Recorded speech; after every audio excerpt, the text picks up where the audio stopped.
Okay, so what we've got that I've worked out now is the actual neck pistons. If you've been watching, you can probably see that when the pistons are in place, the nature of what they are themselves can be quite restrictive to the movement of it. So what I've come up with is, in this instance, is a neck piston with a universal joint. This is probably more a matter of what is my idea in terms of keeping the movement that I want in the neck, being that I've got all this posable. In the actual photos that I've been able to find, this control rod goes down behind the back here, and I haven't really been able to find anything in the way of photos to actually see how it's mounted.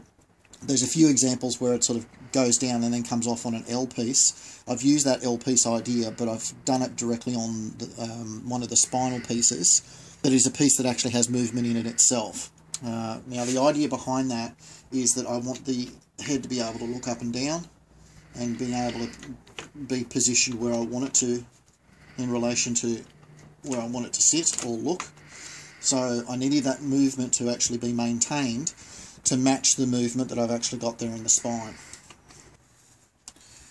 Okay, so what I've come up with the normal, for want of a better term, way that it would have been set up, the movement back here would have been restricted, and that's as far as it would have been able to go, because you can see where that control rod touches against the other piston. With the way I've got it set up now, because it's on a vertebrae that actually moves as well, it can actually change the position of it in relation to the piston itself and on the spinal part of it as well, which gives me a much greater range of movement. Okay, and it sets it up so that it's basically just not bumping on stuff quite as much, or if it does, it can move around the areas a lot more efficiently.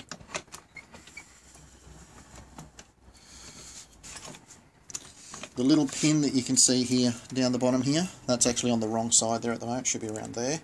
That will have another smaller cable coming off it in terms of a power cable, I guess you would say. The same thing is married up on the other side over here. I want to incorporate as many cables in it as I can, as far as trying to get it to look as realistic as possible. But that's what I've come up with at the moment. And it looks like it's going to maintain a lot more head movement than would otherwise be possible. And the beauty of it is that they'll, once it's all locked into position, the beauty of it is that they will actually lock in, and I can position it and pause it in whatever position I like to get that effect.